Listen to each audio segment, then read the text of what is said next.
Bien, hermanos, esta semana tuve la oportunidad, por la gracia de Dios, de compartir el Evangelio. Espero que usted lo haya hecho, porque un católico me preguntó que cómo celebramos nosotros la Semana Santa, me dijo. Y le dije, no, nosotros no celebramos Semana Santa porque para nosotros todas las semanas son santas. Y que hoy ¿qué hacíamos? Le dije, no, mire, la muerte de Cristo para nosotros es muy importante porque fue por esa muerte que nosotros recibimos el perdón de nuestros pecados. Pero muy importante es su resurrección. Entonces el domingo, casi en la mayoría de iglesias protestantes, lo más importante es este día de resurrección, como una recordación de lo que fue este evento trascendente. Nuestro Señor ha resucitado. Él vive. No está muerto. Él vive. Ahora, nuestro Señor es ahora lo que dice Hebreos 4:14. Les invito a abrir su Biblia en Hebreos 4:14. Vamos a tener esta disertación o mensaje aquí, en Hebreos 4:14 principalmente, aunque tengo otros versículos que vamos a compartir. ¿Qué dice aquí la palabra del Señor? Ahora, el escritor a los Hebreos ha venido hablando de la necesidad que nosotros tenemos de ser firmes, de ser fieles, de no ser incrédulos. Ha puesto muchos ejemplos. Y ahora entonces él, después de hablar todas estas cosas, dice, por tanto, teniendo un gran sumo sacerdote que traspasó los cielos. La primera cosa que dice aquí es que Jesús es nuestro sumo sacerdote. Ya no tenemos necesidad de sacerdotes humanos. Ahora, para entender esto debemos tener presente que esta carta, que se conoce como los Hebreos, a los Hebreos, fue dirigida a judíos que se habían convertido a Cristo, pero que después vinieron las persecuciones, las dificultades, y entonces algunos empezaron a dudar, ¿no? Bueno, ¿será que esto del cristianismo sí es cierto? ¿Será que este Jesús sí resucitó? ¿No? Ahora, nosotros sabemos que para el judío piadoso, en los tiempos de Jesús, el templo era muy importante. Era el centro de la adoración, el templo de Jerusalén. El sumo sacerdote era la autoridad máxima en asuntos religiosos.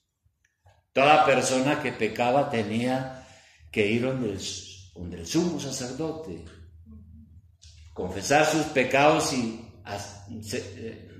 celebrar allí un rito, un sacrificio con el sacerdote, porque él era el intermediario entre los hombres y Dios, el sumo sacerdote.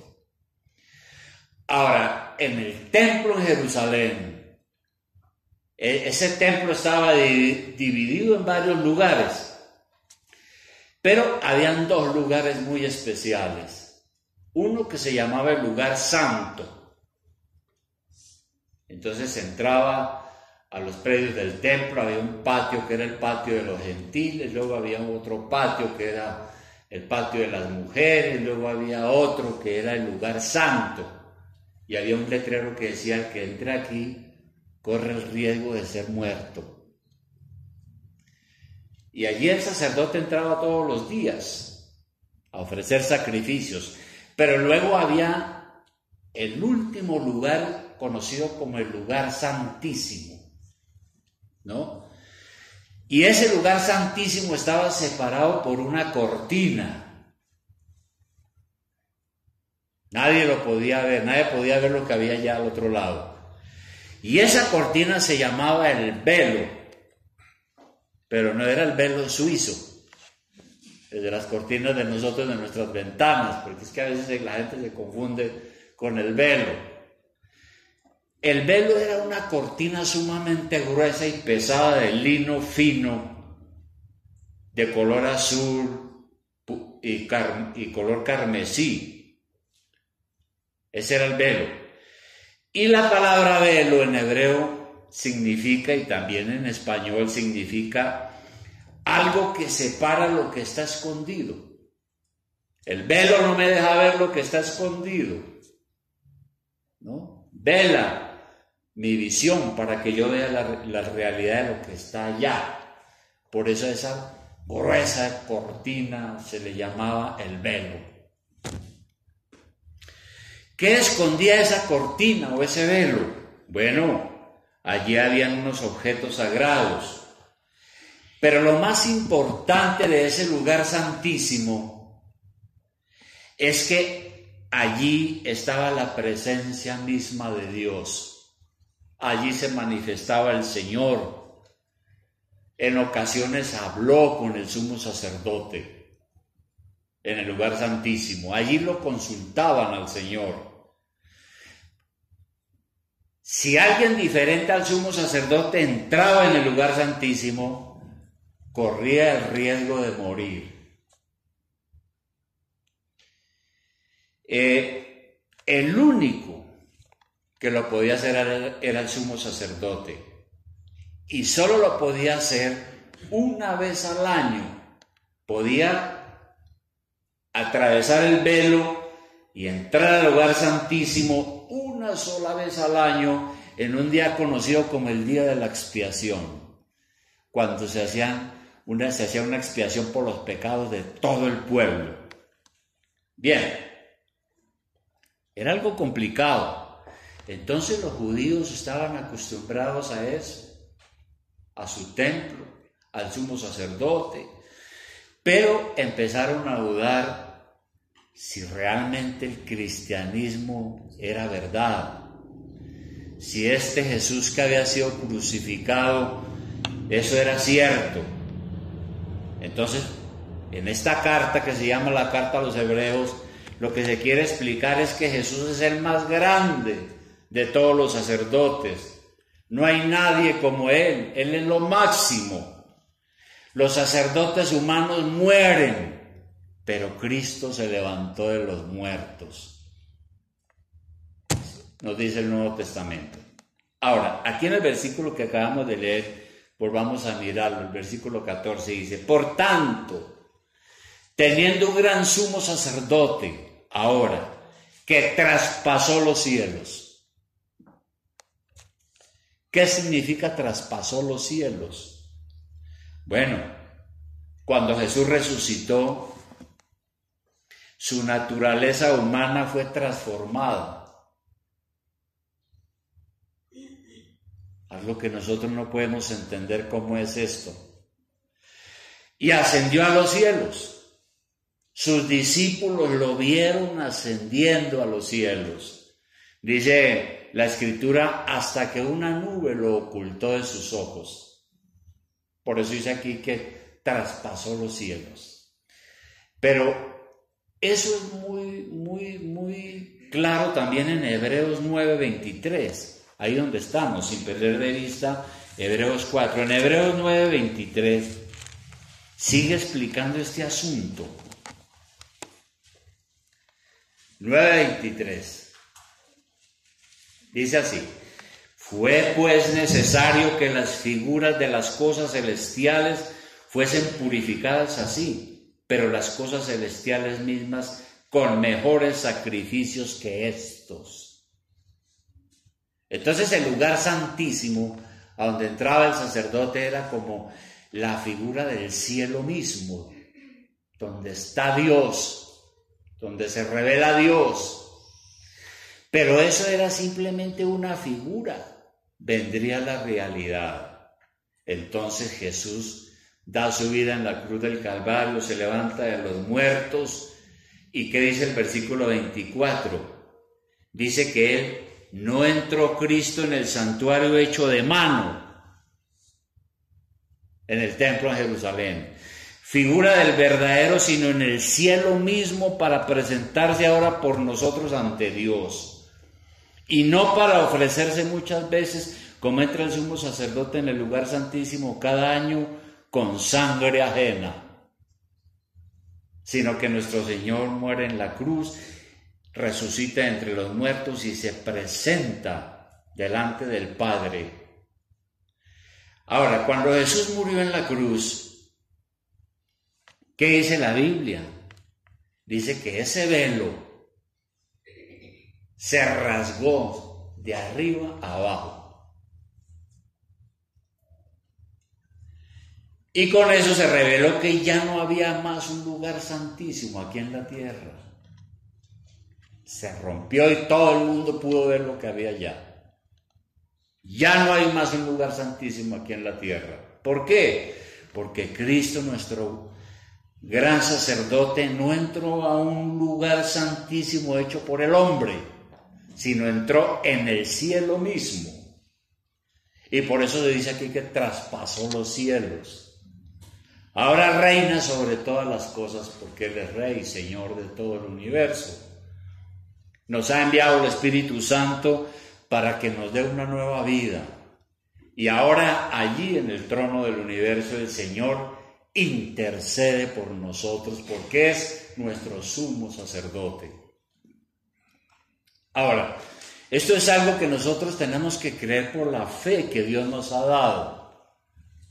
Recordemos que es la fe. La fe es la certeza de lo que se espera, la convicción de lo que no se ve. Entonces, Dios nos ha dado esa fe que me permite tener la certeza segura en mi corazón que el Señor vive, se levantó de los muertos, ascendió al Padre en los cielos. Ahora, los ateos y escépticos piensan que esto es algo ridículo, algo absurdo, y presentan muchas objeciones, ¿no? Dicen, pues, estos cristianos creyendo en semejantes cosas ahora en estos tiempos. Y es por eso que la predicación desde el comienzo fue una locura, porque los incrédulos decían eso es algo loco, que una persona que ya murió, que duró 3 días en la tumba y que ya está pues en descomposición, se vaya a levantar de los muertos. Para otros es objeto de burla. Por ejemplo, en Hechos 17:30, cuando comenzó la predicación apostólica, cuando comenzó la iglesia, Hechos 17:30, hay un relato allí importante, Hechos 17:30.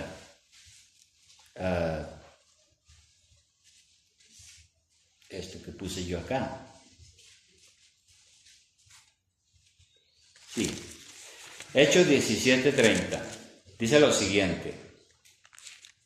Está el apóstol Pablo precisamente predicando y dice él, pero Dios está en Atenas, la cuna de la civilización occidental, la cuna de la filosofía, predicando entre los que se creían sabios.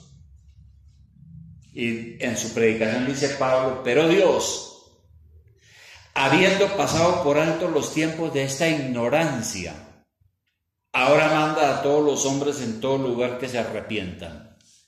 Y me imagino que había mucha gente allí, filósofos, pensadores, mucha gente culta, griega.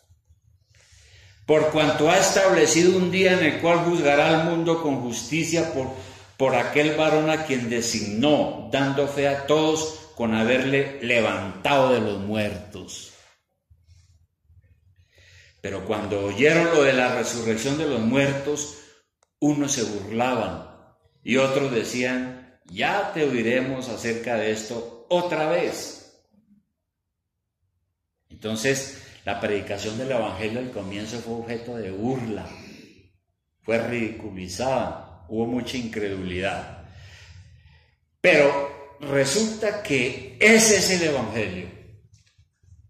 Ese es el Evangelio. Nuestro Señor resucitó de los muertos, ascendió traspasando los cielos.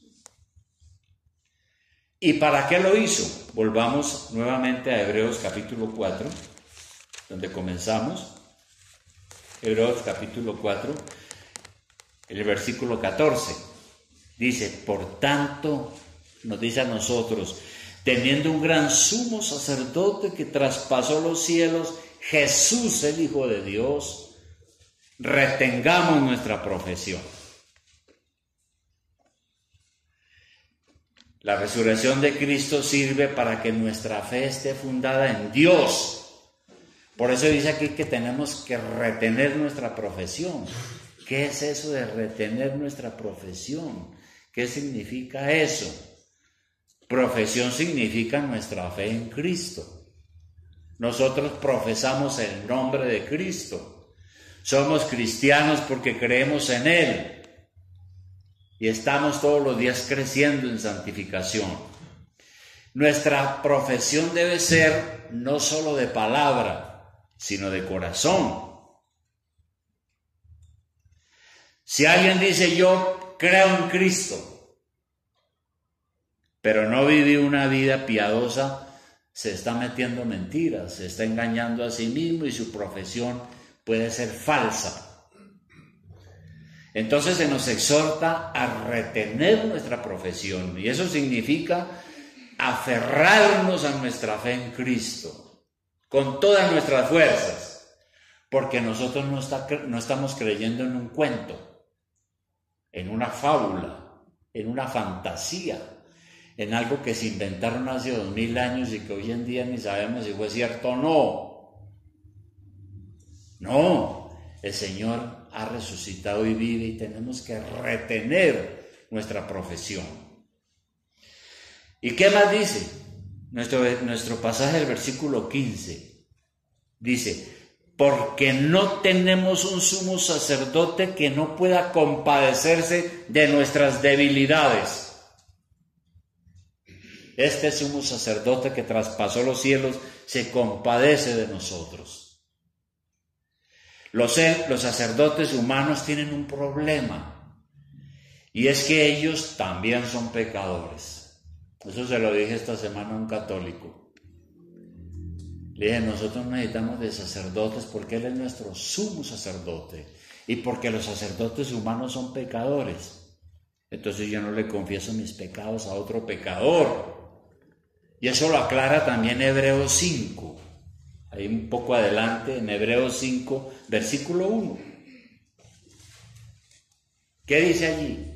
Dice, porque todo sumo sacerdote tomado de entre los hombres, como era el sacerdote judío, es constituido a favor de los hombres en lo que a Dios se refiere. Es decir, es el intermediario, el sacerdote humano, para que presente ofrendas y sacrificios por los pecados, para que se muestre paciente con los ignorantes y extraviados, puesto que Él también está rodeado de debilidad. Entonces los sacerdotes humanos también son pecadores, también tienen problemas, nos ayudan, pero entonces tienen que ellos también pedir por ellos mismos.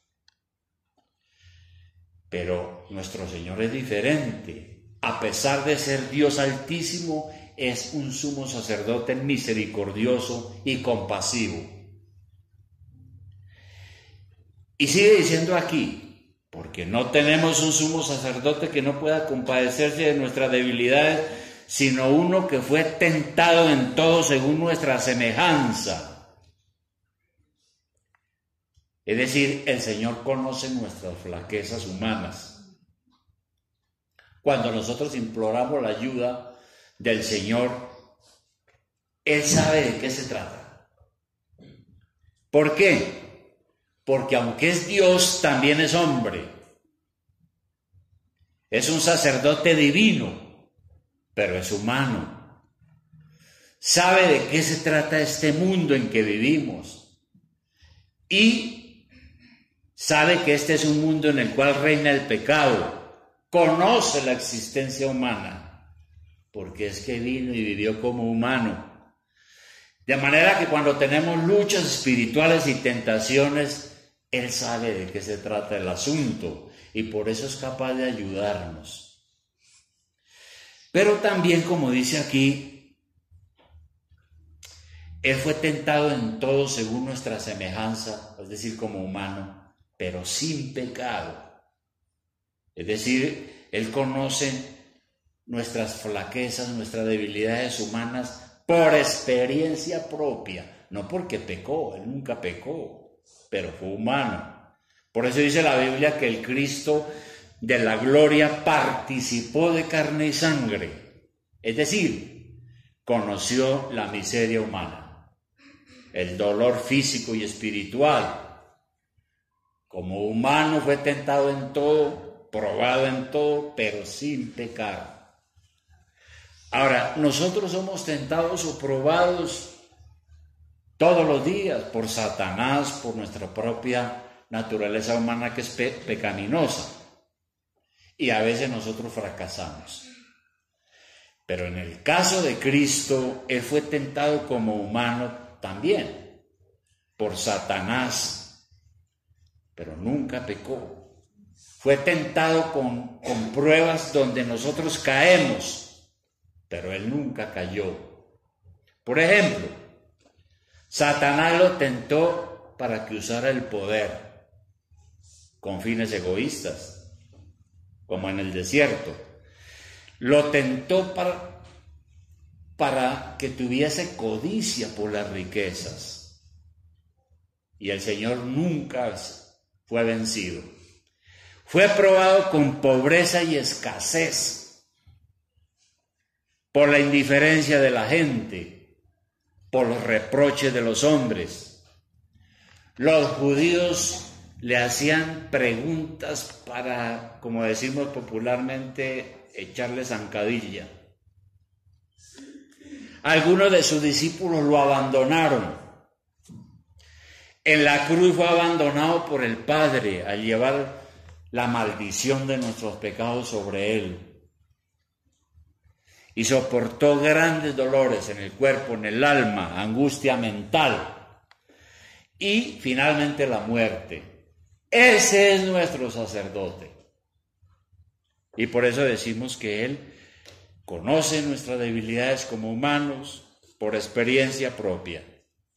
Y su gracia es asequible. Porque, ¿qué dice el versículo 16? Volvamos a mirarlo. Dice, acerquémonos pues confiadamente al trono de la gracia, para alcanzar misericordia y hallar gracia para el oportuno socorro. Nosotros acudimos al Señor como pecadores